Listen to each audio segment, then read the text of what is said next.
तो अब तक हमने बेसिक्स रूल देखे, basic golden rule for debit and credit. हमने अकाउंट की पहचान की और पहचान करने के हिसाब से अगर हमें पर्सनल अकाउंट मिला, हमने कहा भैया रिसीवर या गिवर की पोजीशन, हमने कहा रियल अकाउंट है, या तो बुक्स में आएगा या बुक्स में जाएगा। आना जाना मॉनेटरी पॉइंट ऑफ व्यू के साथ साथ फिजिकल मोमेंटम दोनों को ही कंसीडर किया। साथ ही साथ हमने कहा भैया जो हमारे नॉमिनल अकाउंट है उसके अंदर एक्सपेंसेस और लॉसेस को डेबिट करेंगे और रेवेन्यू और इनकम को क्रेडिट करेंगे। ये बेसिक रूल हम देख चुके हैं।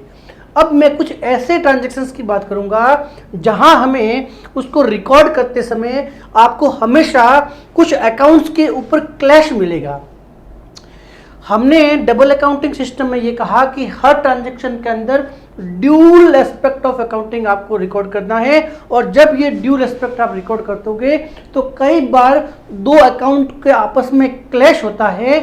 उस क्लैश के समय हमें ये निर्णय करना होता है कि अगर दो ही अकाउंट एक साइड में आने के लिए ट्राई कर रहे हैं तो किस अकाउंट को हमें ड्रॉप करना है और किस अकाउंट को हमें बुक्स में लाना है। उनके बीच की जो फाइट है उनको हम सॉल्व करने की कोशिश करेंगे। इसके लिए हमने इसे बनाया है advance version of golden rules. साथ ही साथ यह कह दीजिए कि भैया ट्रांजैक्शन को रिकॉर्ड करते समय कुछ और बातों का भी ध्यान रखना है, कुछ और रूल्स का भी ध्यान रखना है। एक एग्जाम्पल के साथ समझने की कोशिश करते हैं। मैंने आपको पहले एक एग्जाम्पल दिया था जिसको हमने सॉल्व भी करवाया कि भैया सैलरी का भुगतान, हमने कहा था सैलरी का भुगतान, हमने एंट्री की भी कर दी थी कि salary account debit to cash, पर अब मैं उसको कुछ चेंजेस करने की कोशिश करता हूं। ट्रांजैक्शन आपके सामने आया, राम को सैलरी का भुगतान किया, ये मान लीजिए ट्रांजैक्शन आपके सामने आता है। एज यूजुअल जो हमारा पहला काम है वो काम है इस ट्रांजैक्शन के अंदर उन अकाउंट को आइडेंटिफाई करना जिनको की बुक्स में लेके आना है। ट्रांजैक्शन हमारे सामने है तो पहला जब शुरुआत हुआ राम को सैलरी का भुगतान हुआ तो हमें जो पहला अकाउंट मिला जिसको बॉक्स में डालना है वो हो गया राम का अकाउंट। हमें कहा भाई राम जो है वो पर्सनल अकाउंट है। रूल क्या है आगे सोचते हैं। को सैलरी जो है हमें कौन सा अकाउंट मिला भैया, सैलरी जो है ये हमें नॉमिनल नेचर का अकाउंट मिला, और भुगतान किया यानी कि मैंने ये एज्यूम किया कि भैया कैश में किया होगा क्योंकि बैंक की कोई सूचना नहीं है। तो कुल मिला के तीन तरह के अकाउंट हमें मिले तीन तरह के अकाउंट मिले जो अकाउंट अपने आप में इनकी क्लास देख के लगा कि भैया ये अकाउंट तो है, अब इनको बुक्स में लेके आना है, किसे लाना है और किसे नहीं लाना है ये निर्णय करने के लिए हमें कुछ नहीं करना है, इनके ऊपर हमारे रूल लगाएंगे। डेबिट करने का मीनिंग मैंने आपसे क्या बताया कि हमारा एक बालकनी वाला बॉक्स है, ऊपर वाला बॉक्स, इस अकाउंट में अगर किसी को हमने बिठाया इसका मतलब हमने उसको डेबिट किया है, और नीचे यहाँ पे लिख दिया इसका मतलब उस अकाउंट को हमने क्रेडिट कर दिया है। ये बात आपको ऑलरेडी बहुत अच्छे से पता चल गई है। अब बात क्या है, राम को सैलरी का भुगतान किया। राम कौन सा अकाउंट है भैया, राम जो है वो पर्सनल अकाउंट है। राम जो है वो पर्सनल अकाउंट है, और राम अगर पर्सनल अकाउंट है तो उसका रूल क्या है, या तो राम रिसीवर की पोजीशन में होगा या राम गिवर की पोजीशन में होगा। हमने राम को सैलरी का भुगतान किया। राम क्या हो रहा है देखिए, राम जो है वो सैलरी रिसीव कर रहा है, पैसा रिसीव कर रहा है, इसके लिए राम जो है रिसीवर की पोजीशन में आएगा। इसके लिए मैं राम को क्या करने वाला हूँ, डेबिट, रिसीवर को डेबिट करते हैं हम लोग। आगे बात करेंगे सैलरी। राम को सैलरी का भुगतान किया, और ये जो सैलरी है भैया ये हमारे लिए नॉमिनल नेचर का अकाउंट हो गया। ये कौन सा अकाउंट हो गया हमारे लिए, नॉमिनल नेचर का अकाउंट हो गया। तो नॉमिनल अकाउंट का रूल क्या है भैया, जो भी हमारे बिजनेस के एक्सपेंसेस है उन्हें आप डेबिट कर दीजिए, और जो भी रेवेन्यू या इनकम है उसे क्रेडिट कर दीजिए। तो हमने अगर सैलरी का भुगतान किया है तो अब आपको छुपाई हुई बात नहीं है, या आपको ये पता होना चाहिए कि सैलरी अकाउंट तो डेबिट होने वाला है। मान लीजिए ट्रांजेक्शन में अमाउंट जो इन्वॉल्व है वो 10,000 रुपये का है, वो भी लिख लेते हैं। चलिए यहाँ तक समझ में आया। अगला अगला अकाउंट कौन सा है, नकद का अकाउंट, कैश अकाउंट। ये कैश अकाउंट कौन सा है, कैश अकाउंट हो गया हमारा real account. What comes in, अगर बिजनेस में आएगा तो मैं उसे डेबिट करूंगा, जाएगा तो मैं उसे क्रेडिट करूंगा। क्योंकि मैंने भुगतान किया है तो मेरे यहाँ से नकद चला गया है। 10,000 रुपये मुझे क्रेडिट में लिखने हैं, 10,000 रुपये डेबिट में लिखने हैं। अब बात समझना भैया, क्रेडिट में तो कोई दिक्कत नहीं आ रही है, क्रेडिट में तो कोई दिक्कत नहीं आ रही है, दिक्कत आ रही है डेबिट साइड में। राम कह रहा है मुझे डेबिट कीजिए और सैलरी अकाउंट कह रहा है मुझे डेबिट कीजिए। एक ही साइड है भैया, बॉक्स हमारे पास एक है, दो अकाउंटों का दावा हो गया है। क्या राम कोई कंडीशन सेटिस्फाई नहीं कर रहा है? क्या राम पर्सनल अकाउंट नहीं है? क्या राम रिसीवर की पोजीशन में नहीं है? क्या सैलरी नॉमिनल अकाउंट नहीं है? तो किसे डेबिट करें? चूंकि हम कर रहे हैं डबल अकाउंटिंग सिस्टम, यहां पे हम dual aspect of accounting, her transaction के अंदर जितने से एक एस्पेक्ट डेबिट होने वाला है उतने से ही क्रेडिट होने वाला है। तो अब इस 10,000 को इन दोनों में कैसे बांटें? क्या राम को 5 डाल दें, सैलरी को 5 डाल दें, या इन दोनों में से हम कोई लॉटरी निकालते हैं, एक में राम का नाम लिख देते हैं, एक सैलरी का नाम लिखते हैं? क्योंकि बात पक्की है कि दोनों में दोनों अकाउंट तो नहीं आएंगे, यहाँ अकाउंट तो एक ही आने वाला है। मीनिंग ये हुआ कि हमें यहाँ पे एक अकाउंट को ड्रॉप करना है। किस अकाउंट को ड्रॉप करें भैया? एक स्लिप बनाते हैं जिसमें राम का नाम लिख देते हैं, एक स्लिप में हम सैलरी का नाम लिख देते हैं, दोनों स्लिप में से एक की लॉटरी निकालते हैं, उसे डेबिट कर देते हैं। क्या ये टेक्निक अपनाई जाएगी? दोनों ही अकाउंट जो है अपने आप में डेबिट होने की सारी कंडीशन सेटिस्फाई कर रही है। तो जब सोचिए कि जब अमाउंट तो 10,000 रुपये है तो इसको कैसे करूं? क्या इसको प्रोपोर्शनेट में करूं, क्या किसी अकाउंट को ड्रॉप करना है, या किस अकाउंट को मुझे रखना है, ये निर्णय मैं कैसे लूंगा? ये सबसे बड़ा हमारा प्रश्न है। तो भैया यहां पे हमारा आएगा एडिशनल रूल नंबर 1 काम में। हमारा क्या काम आएगा? Additional rule number 1। हमारा एडिशनल रूल नंबर 1 क्या कहता है कि भैया अगर कभी भी पर्सनल अकाउंट का, इसको बोलते हैं clash between two account, personal account का नॉमिनल अकाउंट के साथ में क्लैश होता है। बात समझना, एडिशनल रूल नंबर 1 क्या कहता है? कभी भी अगर आपके पर्सनल अकाउंट का नॉमिनल अकाउंट के साथ में क्लैश होता है, ऐसी स्थिति में विनर कौन होगा? एडिशनल रूल नंबर 1 क्या कहता है? कभी भी आपका पर्सनल अकाउंट का क्लैश होता है नॉमिनल अकाउंट के साथ में, अच्छे से समझिएगा, नॉमिनल अकाउंट के साथ में क्लैश होता है, ऐसी स्थिति में किस अकाउंट को हमें ड्रॉप करना है और किस अकाउंट को बुक्स में लाना है, मतलब उसे डेबिट या क्रेडिट करना है। एडिशनल रूल नंबर 1 हमें यह कहता है कि भैया अगर कभी भी पर्सनल अकाउंट का नॉमिनल के साथ में क्लैश हो जाए, देखिए राम क्या है? पर्सनल अकाउंट है, और सैलरी क्या है? नॉमिनल अकाउंट है। तो हमारे बुक्स में जो नॉमिनल अकाउंट है वो हमारे दादाजी का रोल अदा करेगा, हमारे घर के बुजुर्गों का रोल अदा करेगा।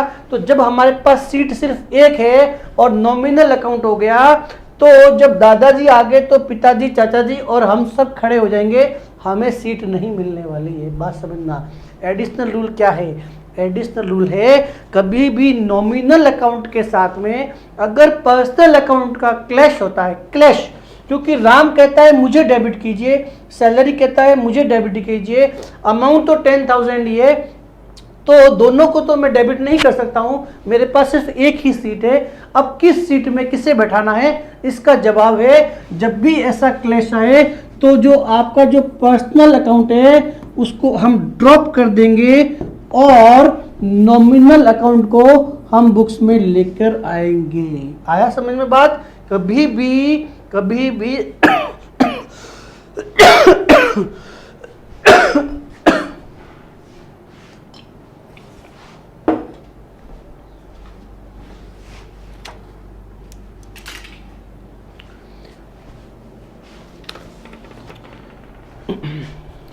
कभी भी अगर आपका पर्सनल अकाउंट का नॉमिनल अकाउंट के साथ में क्लैश होगा, हमने कहा प्रायोरिटी मिलेगी नॉमिनल अकाउंट को, पर्सनल अकाउंट को वहीं से ही हम टाटा बाय बाय कह देंगे। तो हमारे यहाँ एंट्री क्या हुई, देखिए हमारे यहाँ एंट्री हुई, राम को हम कर देंगे कैंसिल, और चूंकि पर सैलरी का जो अकाउंट है वो नॉमिनल नेचर का था, तो हमने एंट्री करनी है salary account debit to cash.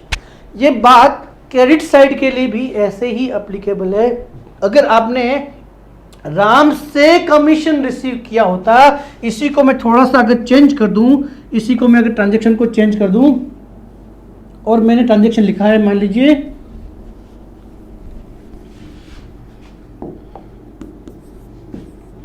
Ram से कमीशन प्राप्त हुआ, कमीशन प्राप्त हुआ, तो यहां मुझे अकाउंट क्या मिले, मुझे मिला राम का अकाउंट, कमीशन रिसीव अकाउंट, और प्राप्त मुझे नकद में हुआ होगा।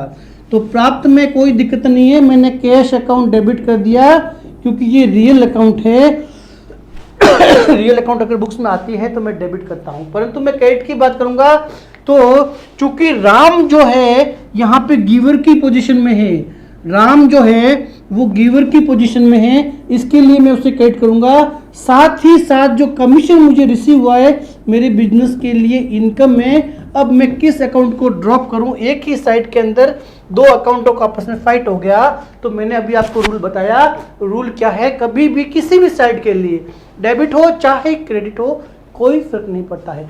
अगर किसी भी एक साइड के लिए अगर दो अकाउंट के बीच में फाइट होती है तो पर्सनल अकाउंट को परिवरीयता न देके हमेशा नॉमिनल अकाउंट को उस पर प्रायोरिटी दी जाएगी।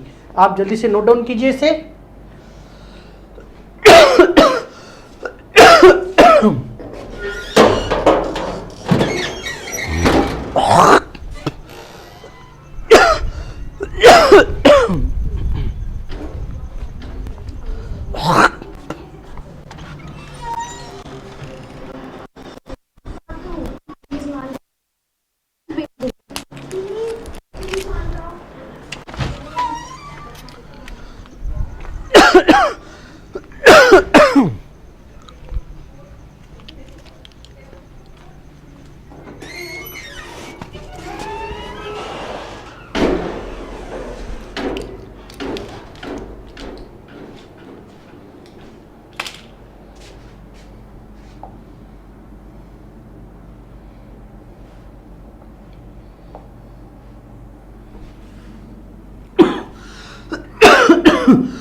तो पहला रूल समझ में आ गया कि भैया जब भी पर्सनल अकाउंट का नॉमिनल अकाउंट के साथ में क्लैश हो रहा है, एक ही साइड में आने के लिए हमें पर्सनल अकाउंट को वहीं से टाटा बाय बाय कर देना है और नॉमिनल अकाउंट को बुक्स में लेके आना है।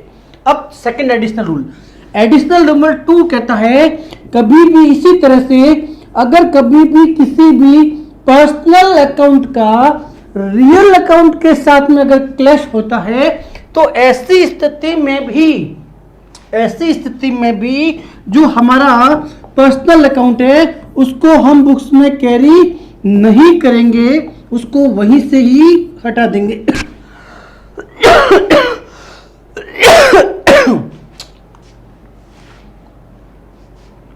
इसी तरह से एडिशनल रूल नंबर 2 क्या कहता है, देखिए कि कभी भी पर्सनल अकाउंट का अगर रियल अकाउंट के साथ में क्लैश होता है तो ऐसी स्थिति में रियल अकाउंट को आपको प्रायोरिटी देनी है, पर्सनल अकाउंट को आपको बुक्स में लेके नहीं आना है। इसका एग्जांपल के साथ समझते हैं। देखिए मोहन से नकद में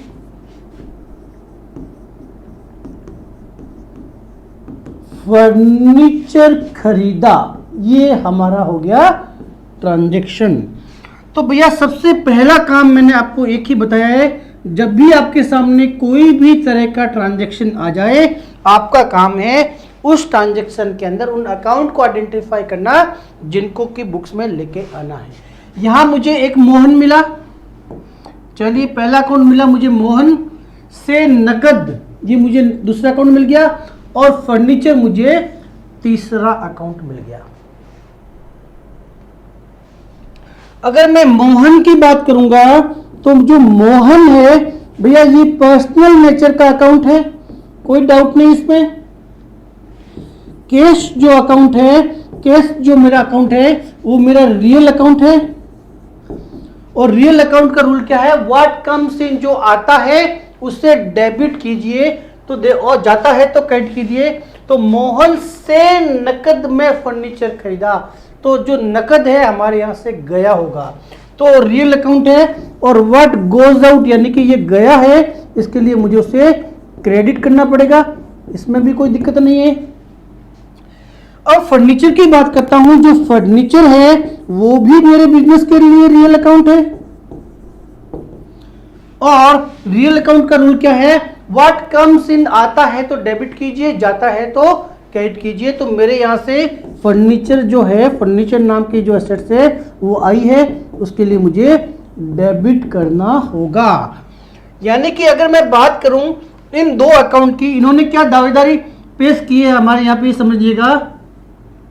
मैं थोड़ा सा इसको स्मॉल कर लेता हूं ताकि इजी रहे समझने में, इससे ज्यादा स्मॉल शायद नहीं हो पाएगा, कोई बात नहीं। चलिए तो यहां बात करते हैं, जो मोहन जो था हमारा अकाउंट, सॉरी जो कैश का अकाउंट था वो हुआ क्योंकि वो गया है इसके लिए क्रेडिट हुआ, और जो फर्नीचर का अकाउंट है हमारे यहाँ आया है, इसके लिए हम उसे क्रेडिट करने, सॉरी डेबिट करने वाले हैं। एंट्री हमने क्या की, हमने एंट्री मिली है, देखिए एंट्री मिली, फर्नीचर को डेबिट किया है मैंने। एक पहला ये मेरा बॉक्स था जिसमें मुझे एक अकाउंट बैठाना है, अकाउंट डेबिट टू मेरा सेकंड वाला अकाउंट।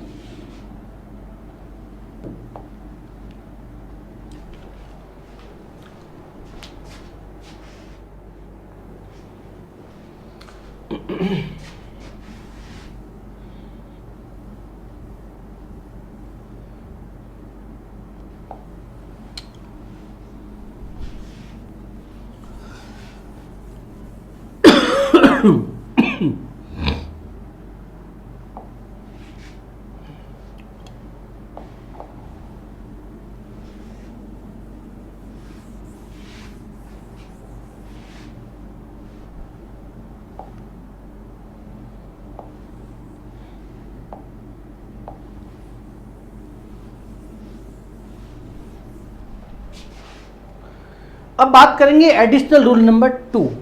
एडिशनल रूल नंबर 2 क्या कहता है, ठीक इसी प्रकार अगर जो हमारा एडिशनल रूल नंबर 2 है वो कहता है भैया कभी भी आपको किसी भी पर्सनल अकाउंट के सामने रियल अकाउंट का क्लैश मिलता है। क्लैश का मतलब क्या बताया, एक ही साइड के अंदर पर्सनल अकाउंट बोलता है मुझे डालो और रियल अकाउंट कहता है मुझे दो, क्योंकि शीट एक है, एक को ड्रॉप करना पड़ेगा। तो अगर ऐसी स्थिति पैदा हो जाए जहां पर्सनल अकाउंट के साथ में रियल अकाउंट का फाइट है, तो ऐसी स्थिति में हमें जो पर्सनल अकाउंट है उसको ड्रॉप कर देना है, और जो रियल अकाउंट है उसको बुक्स में हमें रिकॉग्नाइज करना है, मतलब बुक्स में लेके आना है। एक एग्जांपल से समझते हैं और अच्छे से। चलिए तो समझिए हमारे सामने एक ट्रांजैक्शन आया, मोहन से फर्नीचर नकद में खरीदा, नकद में खरीदा। चलिए भैया ये हमारे सामने एक ट्रांजैक्शन आया। अब देखते हैं मोहन से फर्नीचर, तो मोहन क्या हो गया भैया मेरे लिए, मोहन मेरे लिए पर्सनल अकाउंट हो गया। फर्नीचर मेरे लिए क्या हो गया, फर्नीचर मेरे लिए हो गया रियल अकाउंट, और जो नकद में खरीदा जो कैश था वो भी मेरे लिए रियल अकाउंट। 3 अकाउंट मिल गए। फर्नीचर की बात करते हैं, फर्नीचर मेरे लिए कौन सा अकाउंट है भैया, ये मेरे लिए हो गया रियल अकाउंट। और रियल अकाउंट मैंने क्या कहा, जब भी ट्रांजैक्शन को लिखना है हमारे पास एक बालकनी वाला बॉक्स है, ये सिर्फ समझने के लिए बॉक्स है भैया, प्रैक्टिकल लाइफ में बॉक्स नहीं होता, डायरेक्ट लिखा जाता है। चलिए ये सेकंड नंबर बॉक्स हो गया, जिसको डेबिट करना है उसे यहां लिखेंगे, जिसको क्रेडिट करना है उसे यहां लिखेंगे। अब समझने की कोशिश करते हैं। फर्नीचर की बात करेंगे पहले, तो जो फर्नीचर है, बात समझना, मोहन से फर्नीचर आपने खरीदा है, आपने परचेज किया है, तो फर्नीचर की अगर बात करेंगे तो फर्नीचर क्या हो गया भैया, रियल अकाउंट हो गया।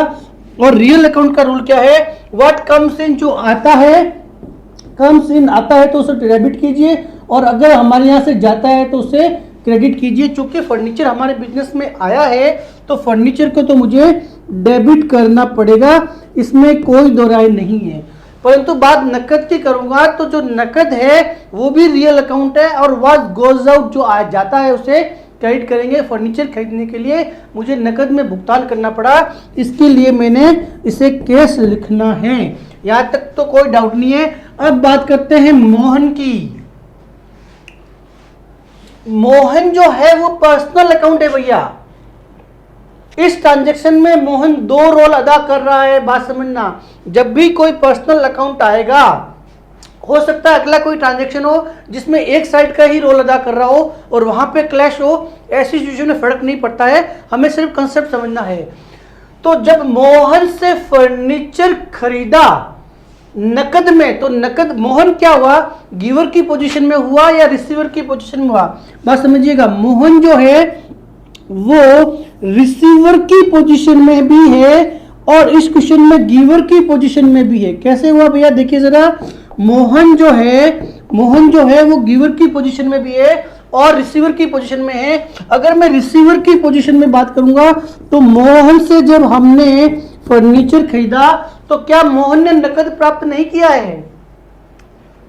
मैंने आपसे कहा जब भी कोई पर्सनल अकाउंट की बात आएगी आप उस कैरेक्टर में घुसिए और आप सोचिए कि मोहन के साथ क्या हो रहा है। मोहन से फर्नीचर खरीदा तो मोहन जो है गिवर की पोजीशन में आ रहा है, मोहन कुछ दे रहा है।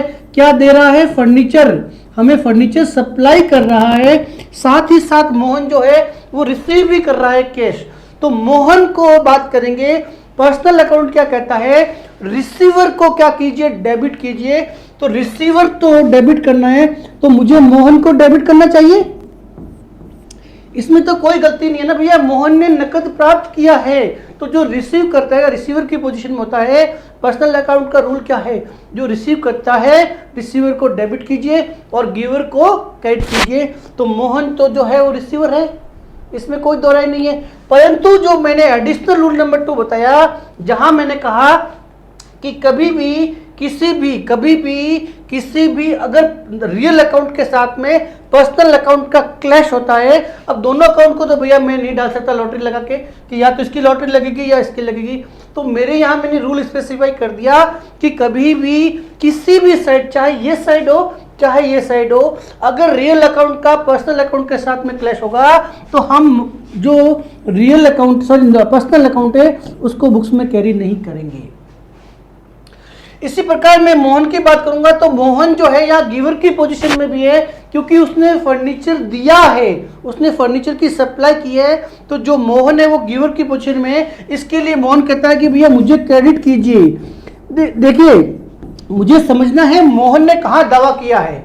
मोहन का दावा इधर भी था और इधर भी है। इधर था तो मैंने कहा मोहन सर चूंकि मेरे पास सीट डेबिट के लिए एक ही है, इस सीट में रियल अकाउंट बैठ गए, इसके लिए मैं आपको सॉरी माफ कीजिए यहाँ नहीं ला सकता। तो मोहन फटाक से इधर आ गया कि भैया मैं गिवर की पोजीशन में भी तो हूँ, मुझे भी एंट्री दीजिए यहाँ पे। फिर से मैंने मोहन से कहा कि भैया यहाँ भी सीट दिक्कत ये है कि यहाँ भी आपका एक किस अकाउंट के साथ में, रियल अकाउंट के साथ में क्लैश हो रहा है। जरूरी नहीं है हर ट्रांजैक्शन में दोनों साइड में हो सकता है एक साइड में कोई भी क्लैश हो रहा हो, कहीं पे भी क्लैश मिले पर्सनल और रियल अकाउंट के बीच में, तो पर्सनल अकाउंट को वहीं पे ही टाटा बाय बाय कह देना है। बुक्स में केवल और केवल जो आएगा वो रियल अकाउंट आएगा। तो मोहन को यहाँ पे भी एंट्री नहीं देंगे। एंट्री क्या होगी हमारी, furniture account debit to cash. तो हमने रूल क्या सीखा भैया, हमने रूल ये सीखा, चलिए एक मिनट इसको इरेज कर देता हूं। हमने रूल देखा हमारा additional rule number 2। Additional rule number 2 क्या कहता है, एक बार जल्दी से वापस समझ लेते हैं। एडिशनल रूल नंबर 2 कहता है कभी भी पर्सनल अकाउंट का अगर रियल अकाउंट के साथ में क्लैश होगा हम नहीं लाएंगे। इसी प्रकार एडिशनल रूल नंबर 1 कहता है कि पर्सनल अकाउंट का नॉमिनल अकाउंट के साथ में अगर क्लैश होता है हम पर्सनल अकाउंट को बुक्स में नहीं लाएंगे। बहुत धीरे धीरे मैंने आपको 2 एग्जाम्पल दे दिए हैं। इन एग्जाम्पल से आप समझिएगा कि हम क्या हमारे ट्रांजेक्शन्स के अंदर हम क्या कोशिश कर रहे हैं। हम हमारे जो ट्रांजेक्शन होता है 99.99% बच्चे इस कंसेप्ट को समझ नहीं पाते हैं। एग्जाम के अंदर अगर उनके दिमाग में ये आ गया कि मोहन रिसीवर की पोजीशन में, मोहन को वो डेबिट कर देंगे, ठीक है ना, या मोहन को क्रेडिट करके आ जाएंगे, क्योंकि एक टाइम में आप क्लास 11th और सीए फाउंडेशन कर रहे हो तो आपका दिमाग इतना मैच्योर नहीं है कि आप ये समझ सको कि मोहन जो है वो किस पोजीशन में यहाँ पे आ रहा है। ठीक है भैया, ये हमारा हो गया additional rule number 2। Additional rule number 3 very important.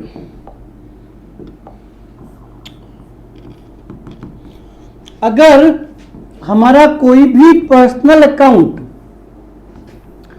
अगर हालांकि इसका एग्जांपल अभी हम ले चुके हैं, अगर हमारा कोई भी पर्सनल अकाउंट एक ट्रांजैक्शन के अंदर गिवर और रिसीवर दोनों ही पोजीशन में आता है, अगर हमारा पर्सनल जो अकाउंट है वो ट्रांजैक्शन के अंदर एक ही ट्रांजैक्शन के अंदर एक ही सिंगल ट्रांजैक्शन के अंदर रिसीवर की पोजीशन में भी आता है और वो गिवर की पोजीशन में आता है, तो ऐसी स्थिति में हम उसे हमारी बुक्स में क्या करेंगे, कोई एंट्री नहीं देंगे, no entry for personal account. जिसका एग्जांपल मैंने अभी अभी आपको दिखा था, जिसमें मैंने एक एग्जांपल से दोनों ही कंसेप्ट को समझाने की कोशिश कर दी कि इस एक ही क्वेश्चन के अंदर क्या हो रहा है। देखिए, मोहन जो है वो रिसीवर की पोजीशन में भी है और मोहन गिवर की पोजीशन में भी है, तो ऐसी स्थिति में हम उस अकाउंट को कभी भी बुक्स में लेके नहीं आएंगे।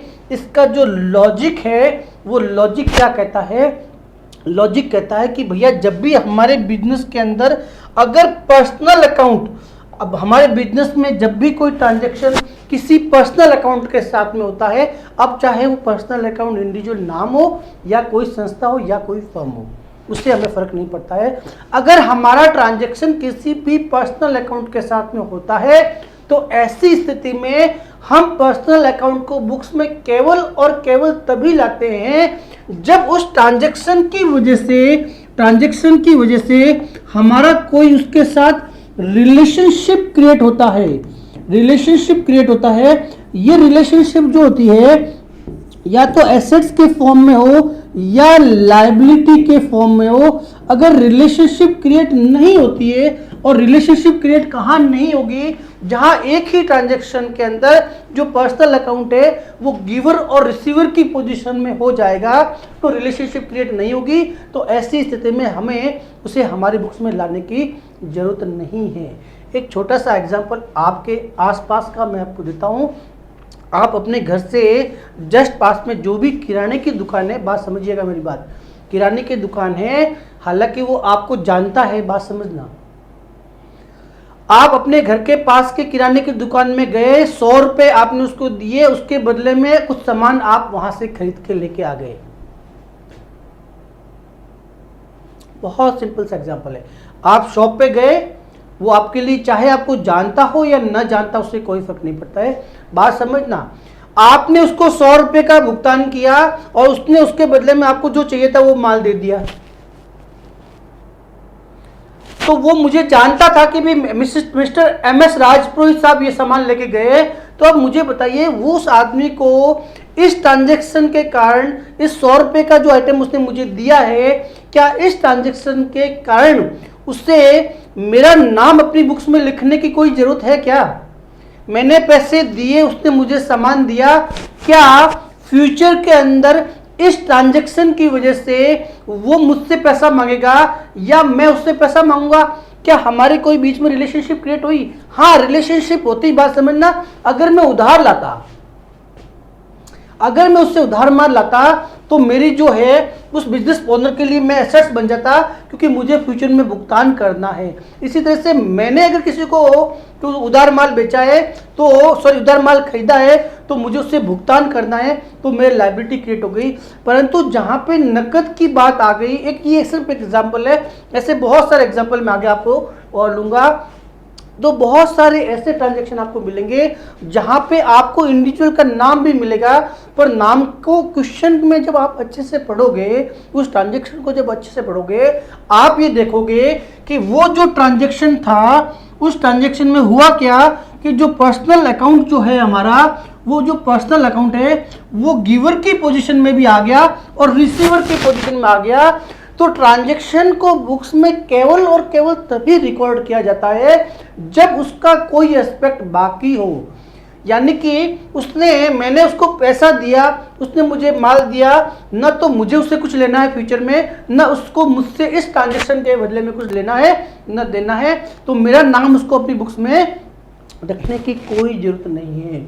यानी कि मीनिंग ये हुआ कि क्वेश्चन के अंदर क्या हुआ था, मैं देखिए, मोहन से जब माल खरीदा हमने, तो मोहन से जब फर्नीचर अभी हमने खरीदा था, तो यहाँ पे मोहन ने एक हाथ में क्या किया, फर्नीचर की सप्लाई की, दूसरे हाथ में क्या किया, यानी कि सप्लाई यानी गिवर की पोजीशन में आ गया। इसी प्रकार गिवर की पोजीशन में भी आ गया, साथ ही साथ रिसीवर उसने क्या किया, रिसीवर की पोजीशन में आके कैश रिसीव किया। यानी कि मोहन के साथ ये जो ट्रांजैक्शन हुआ है, इस ट्रांजैक्शन की वजह से न तो वो पैसा मांगेगा न हम उससे पैसा मांगेंगे, हमारे बीच में कोई तरह की रिलेशनशिप क्रिएट नहीं हो रही है। तो जहां पर्सनल अकाउंट को ध्यान रखना वेरी इंपॉर्टेंट, जहां आपको पर्सनल अकाउंट मिल रहा है, आदमी का नाम मिल रहा है, किसी बिजनेस ऑर्गेनाइजेशन का नाम मिल रहा है, वहां पे अगर ये दोनों ही पार्ट एक ट्रांजैक्शन में कंप्लीट हो जाए, वो पर्सनल अकाउंट रिसीवर की पोजीशन में आ जाता है, गिवर की पोजीशन में आ जाता है, उस अकाउंट को आपको बुक्स में लाने की जरूरत नहीं है।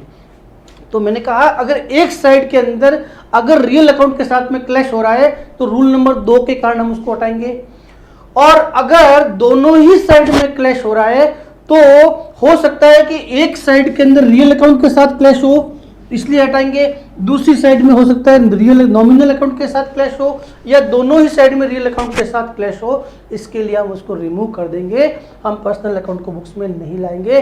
तो ये मैंने आपको कुछ एडिशनल रूल बताए। एडिशनल रूल नंबर 1 क्या बताया, याद कीजिएगा, एडिशनल रूल नंबर बताया जहां पे हमने कहा भैया, जहां पे पर्सनल अकाउंट का नॉमिनल अकाउंट के साथ क्लैश होगा, पर्सनल अकाउंट को रिमूव कर देंगे। जहां एडिशनल रूल नंबर 2, जहां पर्सनल अकाउंट का अगर रियल अकाउंट के साथ क्लैश होगा, हम पर्सनल अकाउंट को रिमूव कर देंगे, हम बुक्स में एंट्री नहीं देंगे। और तीसरा रूल देखा कि किसी भी पर्सनल अकाउंट का, कोई भी पर्सनल अकाउंट एक ही ट्रांजैक्शन के अंदर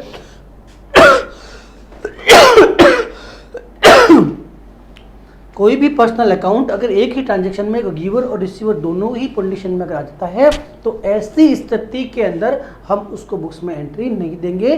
ठीक है ना, ये हमारे 3 एडिशनल रूल हो गए।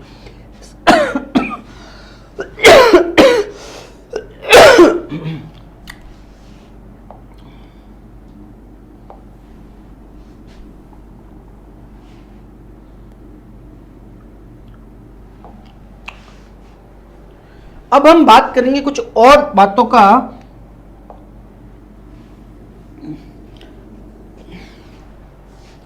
अब हम कुछ और ट्रांजैक्शंस की बातें करेंगे जहां हमें विशेष रूप से कुछ और बातों का ध्यान रखना है। तो एक बार मैं जल्दी से इसे इरेज करता हूं, ठीक है। और तो हमने 3 रूल देखे एडिशनल। पहले में हमने देखा कि भैया पर्सनल अकाउंट के नॉमिनल के साथ में क्लैश है, पर्सनल अकाउंट का रियल अकाउंट के साथ में क्लैश है, और पर्सनल अकाउंट ही अपने आप में क्वेश्चन के अंदर गिवर और रिसीवर दोनों की पोजीशन में आता है। हम बात करेंगे कुछ ऐसे ट्रांजैक्शन के अंदर, जैसे मैंने कहा था कि जो रियल अकाउंट है हमारे रियल अकाउंट थे, इन रियल अकाउंट के अंदर हमने कहा था कि व्हाट कम्स इन का जो मीनिंग था वो हमारे फिजिकल मूवमेंट का भी होता है, साथ ही साथ कई बार केवल मॉनेटरी मोमेंटम यानी कि मॉनेटरी पॉइंट ऑफ व्यू से उस एसेट्स का इंक्रीज होना भी कम्स इन वाली पोजीशन होती है।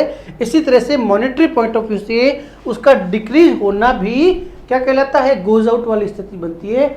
ऐसे ही कई बार एजम्पशन बेस्ड, वेरी इंपॉर्टेंट शब्द ध्यान रखना, कई बार एजम्पशन बेस्ड रिसीव होगा। जब हमने रिसीव कहा वह शब्द कि भी पैसा रिसीव हो गया, पैसा रिसीव हुआ, कई बार पैसा न रिसीव होते हुए भी हम ये एज्यूम करेंगे कि पैसा रिसीव हो गया। इसी प्रकार कई बार हम पैसे न देते हुए भी हम ये समझ लेंगे कि पैसा हमने दे दिया, यानी कि एजम्पशन बेस्ड रिसीव और एजम्पशन बेस्ड गिवर की कंडीशन भी हमें ध्यान रखनी है क्वेश्चन के अंदर। एक एग्जांपल से समझने की कोशिश करते हैं, ठीक है भैया। एक एग्जांपल, चलिए छोटा सा एग्जांपल हुआ, पहला राम को माल बेचा। चलिए सिंपल सा एग्जांपल लेते हैं, राम को माल बेचा। चूंकि सीधा मुद्दे पे आना है तो राम जो अकाउंट है उसको मैंने माल बेचा है तो मैंने एंट्री कर दी, राम मेरा पर्सनल अकाउंट है, रिसीवर की पोजीशन में है तो राम अकाउंट डेबिट टू मैंने माल बेचने के लिए मेरे पास अकाउंट है सेल्स। ठीक है भैया, यहाँ तक मैं डिस्कस नहीं करूँगा क्योंकि मुझे कुछ और बात यहाँ पे आपसे करनी है। चलिए, अब राम को मैंने ये उधार माल बेचा था क्योंकि और कोई इन्फॉर्मेशन थी नहीं, राम को मैं बुक्स में लेके आ गया तो मीनिंग ये हुआ कि भी उधार माल बेचा होगा। अब क्या हुआ देखिए, अब ये हुआ कि राम से ये मान लीजिए 1000 रुपए का ट्रांजैक्शन था, से उधार डूबत हुआ, उधार डूबत हुआ। हमें पता चला कि जो राम से हम 1000 रुपए मांगते हैं वो मिस्टर राम जो है हमारे यहाँ से भाग गया या मिस्टर राम की डेथ हो गई, अब वो पैसा आना संभव नहीं है। तो ऐसी स्थिति में हम इस ट्रांजैक्शन को कैसे रिकॉर्ड करेंगे? क्योंकि जब हमने राम अकाउंट डेबिट किया तो ये जो राम है हमारी बुक्स के अंदर, हमारी बैलेंस शीट के अंदर, हमारी बैलेंस शीट के अंदर डेटर्स के फॉर्म में खड़ा है और बैलेंस शीट के अंदर एसेट्स के अंदर डेटर्स का मतलब ये हुआ कि फ्यूचर में स्पेसिफिक डेट से डेट को हमें वो पैसा आने वाला है, वो हमारी संपत्ति है, जब चाहेंगे तब ले लेंगे, ये हमारे लिए एसेट्स है। क्योंकि अब हमें ये सूचना मिल चुकी है कि भैया जो मिस्टर राम है वो पैसा देने वाला नहीं है, वो बैंकरप्ट हो गया, दिवाली हो गया, भाग गया या उसकी मृत्यु हो गई। ऐसी स्थिति के अंदर हम इसे बुक्स में कैसे लेके आएंगे, ये बड़ा प्रश्न है। तो जो डूबत हुआ आप ऑलरेडी पढ़ चुके हो, आपको पता है कि डूबत को हम इंग्लिश में बैड डेब्ट्स कहते हैं। ठीक है भैया, बैड डेब्ट्स कहते हैं। तो हमें एक अकाउंट चाहिए जिसे हमें डेबिट करना है और एक अकाउंट चाहिए जिसे हमें क्रेडिट करना है, ये हमारा दूसरा अकाउंट हो गया। तो जो बैड डेब्ट्स है आपको पता है ये बिजनेस के लिए लॉसेज हो गए और लॉसेज को क्या किया जाता है, लॉसेज को किया जाता है डेबिट। तो चलिए भैया ये तो मुझे आती थी, नई बात क्या है, हमने कहा bad debts account debit, bad debts account debit 1000 रुपए। अब बात करेंगे क्रेडिट क्या करें, क्या ये पैसा नकद में आया है? भैया नकद में आता तो बहुत ही सिंपल था ना, कैश कर लेते, बैड डेब्ट्स की बात ही क्या होती। नकद में आता तो बैड डेब्ट्स किसे कहते हैं, बैड डेब्ट्स का मतलब तो आया ही नहीं। अब अकाउंट मिला आपको राम, अकाउंट कौन मिला, अकाउंट मिला राम, और तो मुझे कोई अकाउंट को दिखना नहीं है। तो मैं तो ड्यूल अकाउंटिंग एस्पेक्ट पढ़ रहा हूं ना भैया, डबल अकाउंटिंग सिस्टम कहते हैं। हर ट्रांजैक्शन के अंदर आपको 2 अकाउंट ढूंढने हैं। पहला अकाउंट मिल गया राम, उधार अपने आप में कोई अकाउंट है नहीं, और दूसरा अकाउंट है बैड डेब्ट्स। बैड डेब्ट्स को मैंने पकड़ लिया, बिजनेस की लॉसेज डेबिट करूंगा। क्रेडिट क्या करूंगा, राम मुझे एक पर्सनल अकाउंट मिला और राम का रूल क्या है, रिसीवर की पोजीशन में होता है तो उसे डेबिट कीजिए और गिवर की पोजीशन में होता है तो क्रेडिट कीजिए। समझिएगा, राम पर्सनल अकाउंट है, अगर ट्रांजैक्शन में वो कुछ रिसीव कर रहा है उसे मैं डेबिट करूंगा और भुगतान कर रहा है गिवर की पोजीशन में, तो मैं उसे क्रेडिट करूंगा। तो मेरे पास जो बॉक्स खाली है वो है क्रेडिट का। तो क्या राम मुझे भुगतान कर रहा है? इस ट्रांजैक्शन में क्या राम मुझे भुगतान कर रहा है क्या? अगर करता तो मैं लिखता भी गिवर की पोजीशन में राम ने मुझे भुगतान किया, इसके लिए मैंने राम को क्रेडिट करना है। तो क्वेश्चन ये है, ये तो बैड डेब्ट हो गया, खुला खुला क्वेश्चन कह रहा है उसने कुछ नहीं दिया।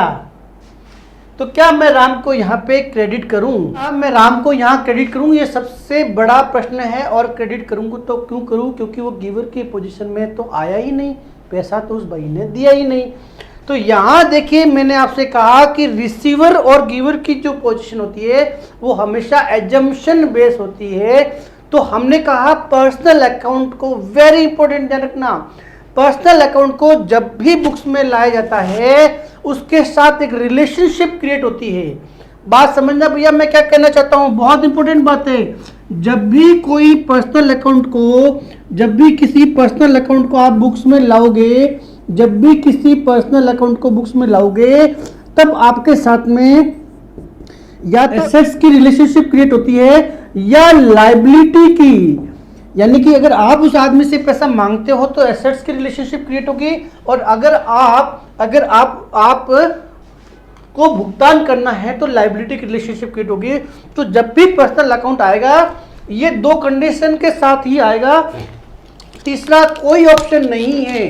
तो कई बार क्या होता है कि हमारी बुक्स में रिलेशनशिप तो है ऑलरेडी, ठीक है ना, और रिलेशनशिप होते हुए भी अगर हमें उस रिलेशनशिप को खत्म करना पड़ रहा है, रिलेशनशिप है, मैं राम से पैसा मांगता हूं परंतु राम पैसा नहीं देगा, तो क्या राम को एसेट्स में खड़ा रखने का कोई औचित्य है क्या? मेरे बैलेंस शीट के अंदर डेटर्स में खड़ा है, एसेट्स में अगर मैं रिप्रेजेंट कर रहा हूं तो ये हमेशा मेरी फेयर पोजीशन होनी चाहिए। मुझे ये दिखना चाहिए कि हाँ ये मेरी एसेट्स है। तो बात करेंगे यहाँ पे राम अगर एसेट्स में खड़ा है तो क्या मुझे ये पैसा फ्यूचर में आने वाला है, जबकि मुझे पता चल चुका है कि ये पैसा नहीं आने वाला है, तो क्या उसे वहां रखने का लॉजिक है? तो कई बार क्या होता है कि हमारी बुक्स में उसके साथ कोई रिलेशनशिप है, या तो डेटर्स की या क्रेडिटर्स की, हम भुगतान नहीं कर रहे किसी वजह से, तो या हमें पैसा रिसीव नहीं हो रहा है, तो उस रिलेशनशिप को, हमारी बुक्स को सही फाइनेंशियल पोजीशन लाने के लिए हम उस रिलेशनशिप को खत्म करते हैं कि नहीं दे रहा है कोई बात नहीं भैया खत्म करो, अब ये एसेट्स नहीं आ रही है। तो इसलिए हम राम को क्या करेंगे, हम राम को क्रेडिट कर देंगे और ये एज्यूम कर लेंगे राम ने दिया नहीं है, ये एज्यूम करेंगे कि राम ने वो दे दिया है। मीनिंग ये हुआ कि राम को हमारी बैलेंस शीट जो थी, ये जो हमारी बैलेंस शीट थी, यहां पर राम एसेट्स के फॉर्म में खड़ा था, यहां से उसको हटाया। हटाने का मीनिंग क्या हुआ है?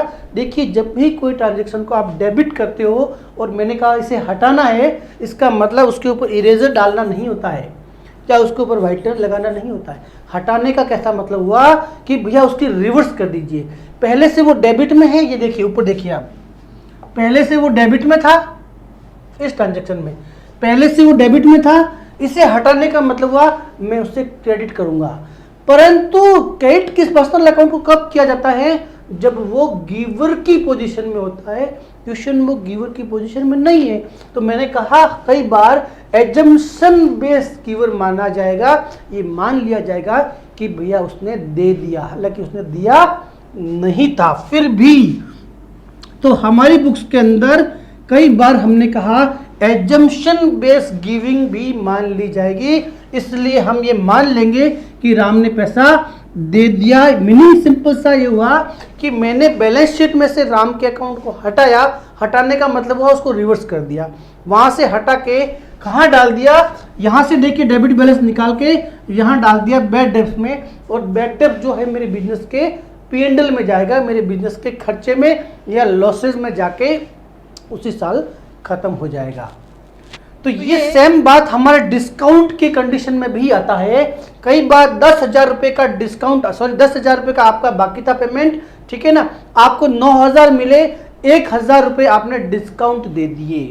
ट्रांजैक्शन को मैं लिखने की कोशिश करता हूं, मान लीजिए आपके 10,000 के अमाउंट बाकी थे मिस्टर मोहन से, 9,000 उसने नकद में भुगतान किए और 1,000 रुपये आपने डिस्काउंट अलाउड कर लिया। तो डिस्काउंट एंट्री क्या हो जाएगी भैया? कैश अकाउंट डेबिट 9,000 रुपए एंट्री क्या हो गई हमारी? बात समझना, सेम यही बात है। कैश अकाउंट डेबिट आपने किया कितना? क्योंकि 9,000 रुपये आपका है। आपने डिस्काउंट अलाउड किया कितना? 1,000 रुपये, क्योंकि आपके बिजनेस के लिए खर्चा हो गया। परंतु टू जो भी ये पर्सन था, मिस्टर मोहन था, मान लीजिए ये जो मिस्टर मोहन था, ये पूरा का पूरा अकाउंट में 10,000 रुपये से क्यों आएगा भैया? दिए तो 9,000 ही है ना। गिवर की जो पोजीशन है, गिवर जितना देगा उतना ही तो करेंगे ना। तो दिए तो 9 थे, 10 क्यों किए? ये तो ओरिजिनल उसने दिए थे और ये हमने एज्यूम कर दिया कि भैया उसने दिए। ये उसने वास्तव में दिए थे और ये एज्यूम कर दिए कि उसने दिए, क्योंकि 9,000 तो वास्तव में उसने दिए, तो गिवर की पोजीशन में हुआ। और 1,000 रुपये से हमारे बीच में जो एसेट्स की रिलेशनशिप थी उसको मुझे खत्म करना है, तो मैं एज्यूम कर लूंगा कि भैया उसने दिए, इसलिए मैं उसे क्रेडिट कर लूंगा। तो ये कुछ बातें हैं जो मैंने आपसे कहा एडिशनल रूल के अंदर। एडिशनल रूल में हमें ध्यान किन किन बातों का रखना है, मैं क्विकली रिवीजन करके इस पार्ट को यहीं पे क्लोज करने की कोशिश करूंगा। ठीक है भैया, पहला मैंने क्या बताया, आप जल्दी से नोट डाउन कीजिए कि जहां पर्सनल अकाउंट का नॉमिनल अकाउंट के साथ में क्लैश था, वेरी इंपॉर्टेंट। नंबर टू ये सारे के सारे एडिशनल रूल है भैया, ये हमारे हो गए एडिशनल रूल। पहला रूल क्या हुआ? पर्सनल अकाउंट का नॉमिनल अकाउंट के साथ क्लैश हुआ। दूसरा रूल था हमारा जहां पर्सनल अकाउंट का किसी रियल अकाउंट के साथ क्लैश हुआ। तीसरा रूल क्या बताया कि जो पर्सनल अकाउंट है वो एक ही ट्रांजैक्शन में गिवर की पोजीशन में भी है और रिसीवर की पोजीशन में भी है। ऐसी स्थिति में हमने कहा उसको नो एंट्री। चौथा रूल क्या बताया? चौथा रूल मैंने कहा रियल अकाउंट है, उनके फिजिकल मूवमेंट के साथ साथ उनके मॉनेटरी मूवमेंट को भी कंसीडर किया जाता है। फिजिकल मूवमेंट के साथ साथ मॉनेटरी मूवमेंट को भी कंसीडर किया जाता है। व्हाट कम्स इन वाली स्थिति के लिए और व्हाट गोज आउट वाली स्थिति के अंदर। एडिशनल रूल नंबर 5 क्या कहता है? Additional rule number 5 personal account के लिए कहता है कि यहाँ पे जो रिसीवर की पोजीशन होती है और जो गिवर की पोजीशन होती है वो कई बार एजम्पशन बेस भी हो सकती है, एजम्पशन बेस रिसीविंग भी हो सकती है। यानी कि ये जो रिलेशनशिप है गिवर और ये दोनों रिलेशनशिप जो है वो एसेट्स और लायबिलिटी के रिलेशनशिप के आधार पर एंट्री की जाती है। तो खाली इतना सोचने की जरूरत नहीं है कि भैया रिसीवर हो गया या गिवर हो गया। इन 5 बातों का भी हमें बहुत अच्छे से ध्यान रखना है जब हम जर्नल एंट्री कर रहे हैं। अब हमारा जर्नल का जो चैप्टर है उसके अंदर ऑलमोस्ट 35 वीडियोस ऑलरेडी आ चुके हैं। बहुत सारे क्वेश्चंस की प्रैक्टिस है। आपको ट्रेडिशनल मेथड के अंदर आपको ये सब चीज़ें करनी है। अभी मैं आपको अगले वीडियो के अंदर मॉडर्न अप्रोच के अंदर अकाउंट का क्लासिफिकेशन कितने तरह से होता है और उनके rule for debit and credit क्या है और उसके बाद में उसके एडवांस वर्जन किन किन बातों का ध्यान रखना है उसको हम आगे पढ़ेंगे।